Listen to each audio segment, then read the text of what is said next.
As you know, other law firms have likewise settled the case. And it's a shame what's gone on is a shame, but we very much appreciate their coming to the table. But we're here for, right now, a different reason. It's a very important one, because today we're thrilled to swear in our interim U.S. Attorney for the District of New Jersey, Alina Habba. Congratulations.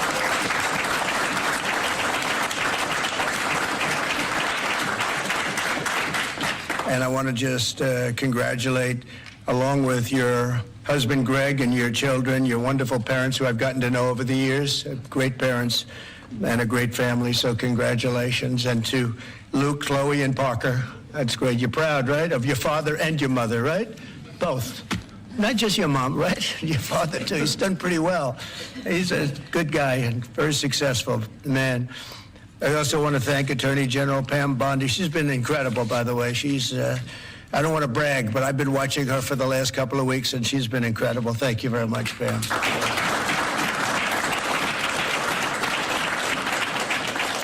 And a couple of others who have been really outstanding. Secretary of Commerce, Howard Lutnick. Thank you, Howard.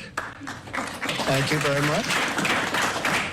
And I think I see Scott there. He has been, this is somebody at the Treasury. Nobody's going to outfox Scott, right? Nobody.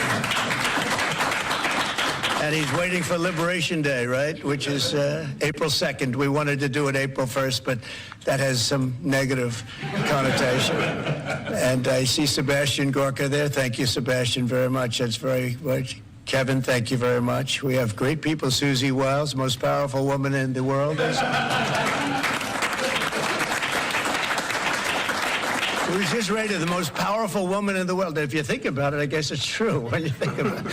Anyway, thank you, Susie. And Director Kash Patel. Where's Kash? Kash is fantastic. Fantastic. Thank you, Kash. So Alina is a proud New Jersey native. She was born and raised in Summit and now lives in Bernardsville with her family. Beautiful area of our country. After a career leading a successful law practice in the state, very successful, Alina joined my legal team several years ago and helped spearhead the effort to defeat the corrupt and grotesque weapon of our justice system. She was very effective at doing it, and I want to thank you for doing it. You took a lot of abuse, and now they're all sort of apologizing, so anyway, but we appreciate it. Great job you did. Thank you for allowing her to do it, because your life wasn't made any easier, was it? Huh? They even came after him. And they didn't come after the kids. They would have waited about a year or two. You're very lucky. You're very lucky. But through her work, Alina became a nationally recognized warrior for the fair, equal, and impartial rule of law.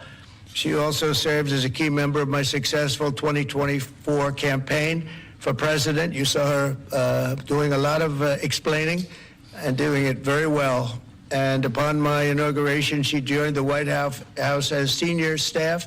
She was a senior staff member as the counselor to the president, and she counseled me very well. Alina has been named to the Super Lawyers Rising Stars list every year since 2014, and also earned a spot on the top 100 lawyers in America numerous times. As a young person, it's very unusual to have achieved that. As U.S. Attorney for New Jersey, Alina will work tirelessly to weed out crime and corruption and restore law and order to the Garden State, as we call it. It's the Garden State. It's a great place. I think it's highly underrated. It's a great place to be and to live, and we all love it. Under the last administration, violent crime in New Jersey, however, rose more than 60%.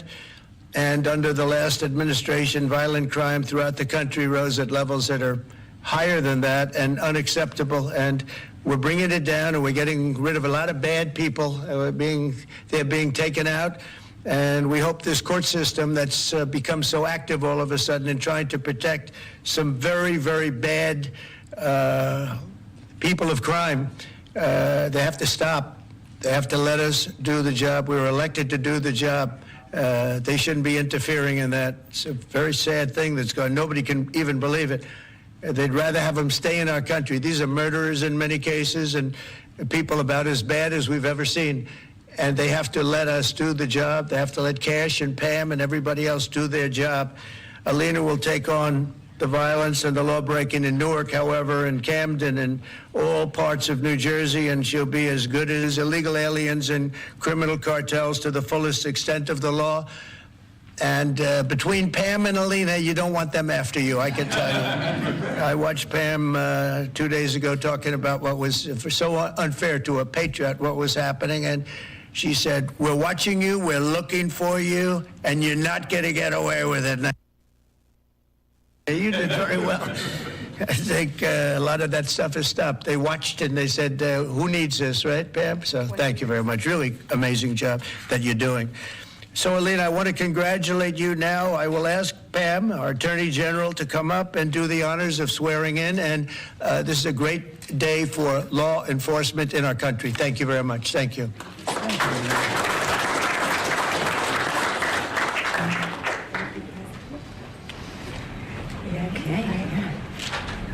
Right hand. Place your left hand on the Bible, all right, and raise your right hand.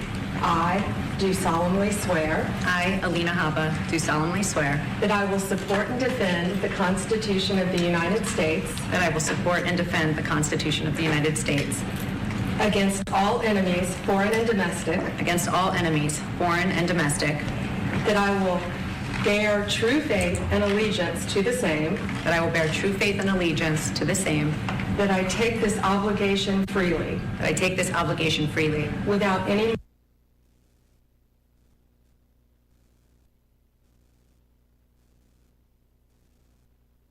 All right, it looks like maybe that shot did freeze up there, so we'll be keeping an eye on it. Hopefully we'll be able to get a tape playback of that version. Right now they are inside the Oval Office and it is live, and so sometimes those communications could be a little bit bumpy. Let's go back. It looks like it's coming back out.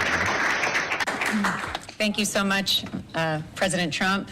Thank you, Pam Bondi. Thank you, more importantly, to every person in this room. There are so many people that I won't even try to start naming them. I would not be standing here today if it was not for the man to my right. If, as a person who's a first-generation American, with parents that came in legally, I would like to say that I do not ever take for granted that every dream that I ever could have imagined I have surpassed because of this administration, because of President Trump. 4 years ago, he entrusted faith in me as his personal attorney, and I have been on the journey of a lifetime every single day for that. But I have also been with him through some very dark days when I lost faith in our justice system, when I saw things that I never ever thought I would ever see. And from being outside the courtroom steps, defending him and defending our great nation, I saw the most resilience I've ever seen in my life. This man kept fighting for America, and I'm just so honored that now I get to fight for the state of New Jersey. I will do a good job, sir. I will clean it up, and we're going to make New Jersey great again. Thank you so much. Thank you.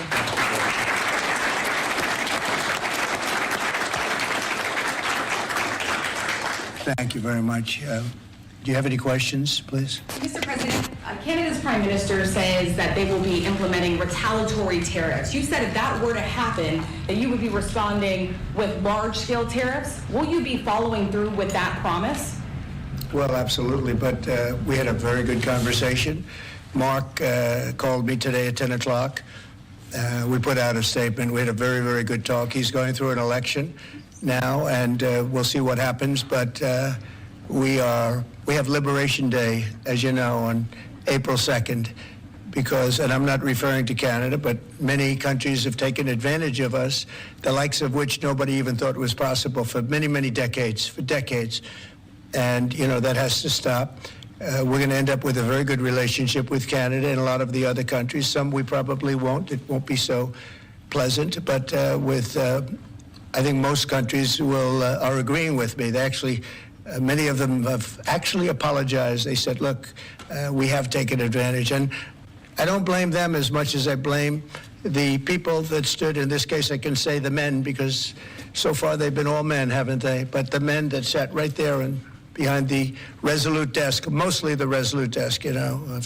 I don't know if you know, you have a choice of 7 desks. The Resolute is the one I like, but some chose other ones, but they sat right behind a desk right in this location, and they let our country be hurt very badly. but I didn't do that. So, but we had a very good talk, the Prime Minister and myself, and I think things are going to work out very well between Canada and the United States. Yeah, please, go ahead. Mr. President, how is the talks with India on tariff going on? And what is the expectations from India? How much do you want them Well, to as you know, raise? Prime Minister Modi was here just recently, and we've always been very good friends. India is one of the highest tariffing nations in the world. You know that. I know. Thank you for shaking your head, but it's brutal. It's brutal. They're very smart, and he's a very smart man and a great friend of mine, actually. And we had very good talks. I think it's going to work out very well between India and our country. Very, very well. And I want to say you have a great Prime Minister. Mr. President, there's been a very serious earthquake in Burma, Myanmar today, with up to several hundred killed. Yeah. The military regime there has asked for help from anybody. Yeah, we're going to be helping. You are We've gonna- already alerted the people. Yeah, it's terrible what's happened. It's helping. We've already spoken with the country. Okay, please. Mr. President, yesterday you asked Representative Stefanik to stay in her seat. Can you explain your reason for that? And did it have anything to do with the tight polling in the Florida district that former Representative Waltz held? Well, I think we're doing, yeah, I think we had, as you know, we have a few elections going on. And she is phenomenal, number one. She is a friend of mine, and she was going to go to the United Nations. And I said, look, there's a lot of room for doing that or something else. But she's very popular in her district, and I didn't want to take a chance. I don't even know who else is running. I assume somebody else would have been running. But if she runs, she can't be, you never want to say can't be beaten, but I think can't be beaten. She's very, very well-liked and very smart. And I said, Lise, would you do me a favor? We cannot take a chance. We have a slim margin. We don't want to take any chances. We don't want to experiment. And she polls like I do. I won her district, as you know, by a lot of points. And she also does very well there. When it comes to Florida, you have two races, and they seem to be good. It's a Trump plus 32 area. The one thing is they're spending like $12 million, and our candidate doesn't have that kind of money, spending much less than that, like maybe 1/12, about $1 million, a little bit more than $1 million. So the airwaves are blanketed, and you never know what happens in a case like that. I won it by 32 points, and it's very, very strong. It used to be Democrat, but when I came along, they liked me for whatever reason. You'll have to explain that, but they liked me, and we're way up. But you don't know what happened. Second district, who seems to be in pretty good shape, but likewise, he's being outspent about 5-1. So we don't want to take any chances. So I went to Elise and I said, Elise, do you mind? A very highly rated person, you know, she was a real leader. And she will be again. I spoke with Mike Johnson. They're going to put her in a high leadership position. But will you mind staying in Congress? Because we don't want to take any chances. And it's as simple as that. It's basic politics. It's politics 101. She's very popular. She's going to win. And somebody else will probably win, too, because we did very well there. I did very well there. But the word probably is no good. So I really appreciate her doing it. She's doing me a big favor when she does it, because she was all set to go to the United Nations, and she would have dealt with Putin and Zelensky and everybody else, and she would have been very effective. But we really don't want to take any chances because it is tight. Mr. President, Go ahead, please. Thank you, sir. You and your team apprehended a top 3 leader in the violent gang MS-13 yesterday, just 30 minutes outside of Washington, D.C. What has made you and your team so effective in finding, locating, apprehending, and deporting these violent, illegal migrants? I love this guy. I wish more people would ask questions like that, but thank you. That's very nice. I appreciate it. And they have been. All you're doing is being fair with you when you ask a question in that way. Pam Bondi and Kash Patel and all of the rest of law enforcement. I think we have to include ICE and Border Patrol, and, Paul of Border Patrol, the whole group from Border Patrol. They're so incredible, and it's, dangerous stuff, hard stuff. And it's really an unforced error, because these people were allowed into this country. They shouldn't have been in this country. They would have never been in this country. We're getting rid of some of the worst criminals in the world. They came out of jails and mental institutions from all over the world. But Pam and the whole group, and Cash, who's here, and it's so good to have him. I see him all over. He's working 24 hours a day, but the job they've done is incredible. And they caught one of the worst criminals in the world, I guess, in terms of evilness. You don't get any worse than the MS-13 guys and the Tren de Aragua guys. It's you could flip a coin. It's a rough group. And, you know, the big thing is they have to be able to do their job. I was watching it on television like you, and I saw the home that he lived in a good area, but boy, they had a lot of weaponry in there, right? Highly sophisticated, really brutal stuff. So I appreciate the question, and I just want to thank Cash and Pam and the whole group for doing a fantastic, and the local law enforcement who's been so terrific. Even first responders. So I want to thank everybody, and thank you very much. Mr. President, I wanted to say, first of all, happy Women's Month. You do so much for women by, first of all, keeping men out of women's sports, and you platform so many... That was an easy one. That was crazy. You platform so many great women, like your Chief of Staff, Susie Wiles. You also have Caroline Levitt doing a great job as press secretary. Now Alina will be joining as well. Since Democrats seem to struggle answering this question, I wanted to ask you, what is a woman, and why is it important that we understand the difference between men and women? Well, it's sort of easy to answer for me, because a woman is somebody that can have a baby under certain circumstances. She has a quality. A woman is a person who's much smarter than a man, I've always found. A woman is a person that doesn't give a man even a chance of success. And a woman's a person that in many cases has been treated very badly, because I think that what happens with this crazy issue of men being able to play in women's sports is just ridiculous and very unfair to women and very demeaning to women. And that's got to be about a 94%. I read today it was a 94% issue. And the other day, I watched a congressman. The fact that men should be allowed to compete essentially in women's sports. And I say, I hope they keep that going, because they'll never win another election. That's a big deal. But women are basically incredible people, do so much for our country, and we love our women, and we're going to take care of our women. Yeah. What was your reason for pardoning Trevor Milton? Highly recommended by many people. That was taken advantage of. He did a business deal like in Utah, as I have it. And I think he was exonerated, and then they brought him into New York. We had a rough road. I mean, he was exonerated. It was a big celebration. Again, I don't know him, but they say it was very unfair, and they say the thing that he did wrong was he was one of the first people that supported a gentleman named Donald Trump for president. He supported Trump. He liked Trump. I didn't know him, but he liked him. It was in Utah, and they went after him. They went after his family. They went after his businesses. And he was, I believe, exonerated, and then they went after him again, and they brought him this time into Manhattan, and he had nothing to do with Manhattan. And they got him, and I said, that's unfair. There are many people like that. They support Trump, and they went after him. You don't realize this is a vicious group of people that were in this office before us. This is a vicious group. They're violent. What they were doing to people, and you could go story after hundreds and even thousands of stories, and they went after this man. And when I heard about it, I said, nope, not going to happen. They destroyed 5 years of his life. He fought for 5 years of his life, and he did nothing wrong. And he's a good person. And basically, I had these fantastic recommendations about him from people that you know very well, all top-of-the-line people. They thought it was a horrible thing. There are many such cases, by the way, many such cases. Mr. President, should Americans buy cars now if they want to avoid Please go higher ahead. prices? Thank you, Mr. President. Have you spoken with Vladimir Putin about buying weapons from Iran and from North Korea? Not about specifically that, no, I haven't. Well, that seems to be an issue that you want to make important is...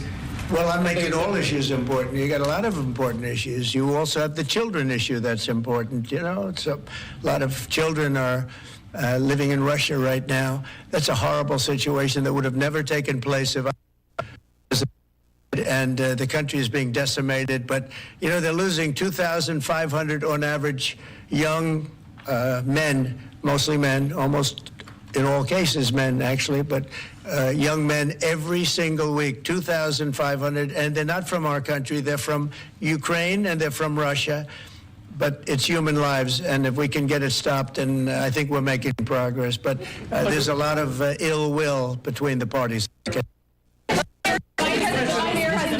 Should Americans buy cars now if they want to avoid higher prices? And then just a No, follow-up. I don't think so. I think you're going to have a country that's going to boom. I just spoke to Tim Cook of Apple. He's investing $500 billion in the United States, which he would have never, he told me, I would never have done it if you lost the election, and I would have never done it if there wasn't a tariff system that is a incentive for people to come. And remember, there are no tariffs. All you have to do is do your work right here.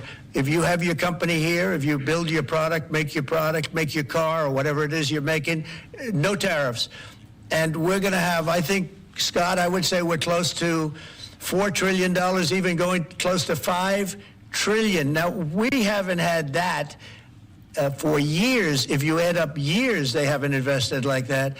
And here we are in 2 months. We think we're up to close to $5 trillion of investment. They're going to build car plants. They're already building. Many of them have already started. And if you build a car in the United States, and one thing that I just spoke with John Thune about, I just spoke to Mike Johnson about, Speaker, we're going to do something that has never been done in this country before. I'm very proud to say it was my idea. And so sometimes a simple idea, they say, how'd you think of that one? It's so simple, it was never done.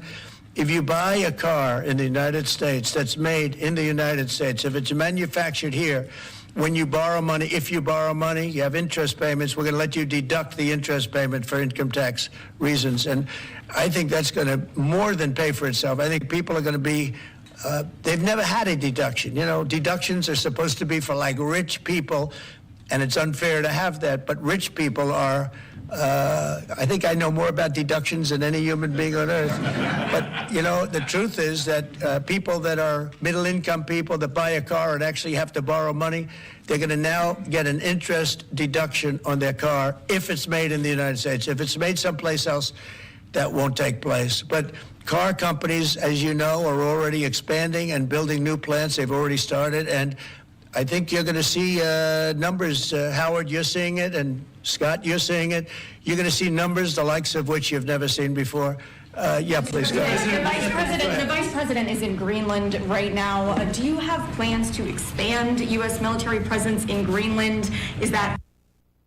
We get along very well with Greenland. We get along very well with Denmark. We've always had a good relationship. Denmark does a lot of business in the United States. We don't do so much there, but they do a lot of business in the United States. And I think they want to see, I think everybody wants to see that work out.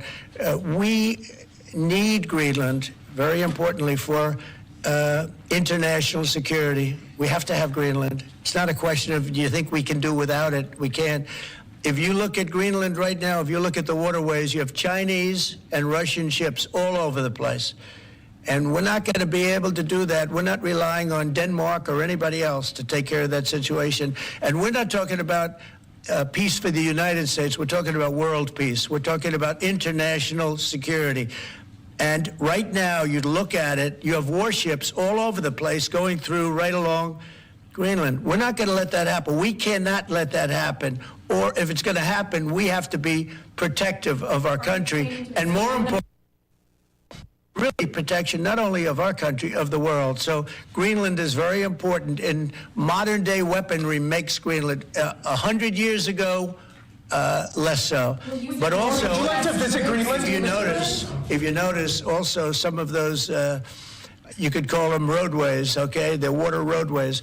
But some of those areas are opening up, and they're opening up icebreakers out there. They're opening them, and by just nature, they're opening up, and they're headed right into China, right into Russia, and we have no choice. The answer is he's there with his wonderful wife, Usha. They're right now. They landed a couple of hours ago, and they will represent us well. But Greenland's very important for the peace of the world, not us, the peace of the entire world. And I think Denmark understands it. I think the European Union understands it. And if they don't, we're going to have to explain it to them. Would you like to visit Greenland? Mr. Iranian Trump? drones are attacking Thank you, Mr. Ukraine every President. day. Let's say it. Iranian drones are attacking and killing Ukrainians every day. Why aren't you doing something about that? Well, we're going to see what happens with that. I'm getting reports on that, and we're looking at a report. You're right. They make a lot of drones. Iran makes a lot of drones. They make very effective drones, too. They do very effectively at some things, but Iran is very high on my list of things to watch. And as you probably know, I sent them a letter just recently, and I said, you're going to have to make a decision one way or the other. And we're going to either have to talk and talk it out, or very bad things are going to happen to Iran, and I don't want that to happen. Big preference, and I don't say this through strength or weakness, my big preference is we work it out with Iran. But if we don't work it out, bad things are going to happen to Iran. Okay, thank you very much, everybody. Thank you. Thank you, everybody. Thank you, everyone. Yo sel nasyon, moun Haiti yo, ete m chante. Yo sel peyi, yo sel nasyon, moun Miami tande, ete m chante.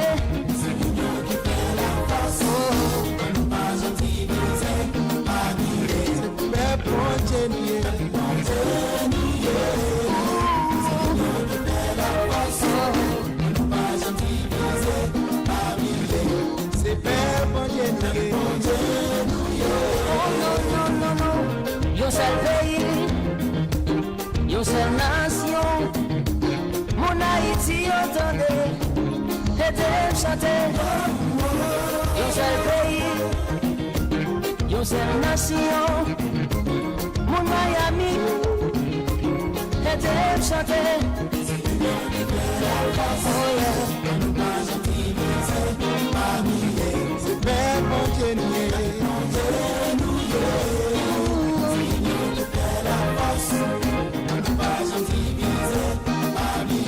Bon Dieu nous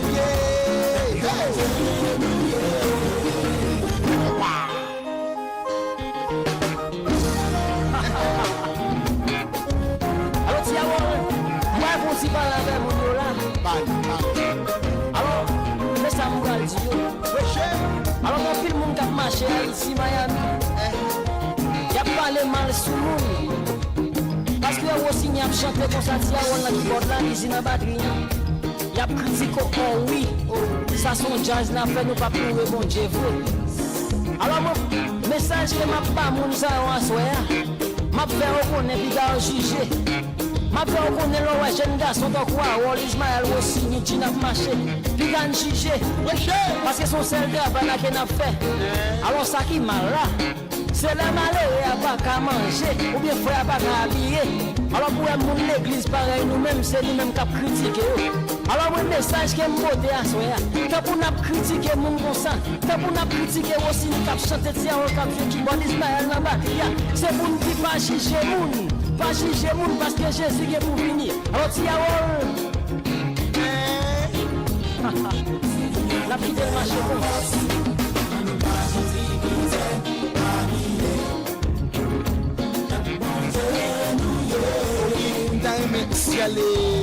Alors ici.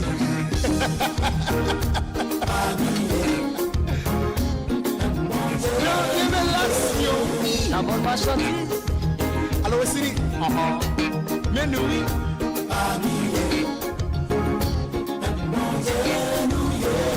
Pas oublier ces choix pour lier, pour nous tous qu'à servir bon Dieu. Pas oublier. Non, nous devons cette famille, ça sont raisons pour ne pas diviser. Pas oublier. Non, Pas oublier, pas oublier, pas oublier. Non, pas oublier, non, pas oublier. non, pas oublier.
quoi dans bon Dieu yo. Tout le monde qui passe en panique, les gens bouleversés yo.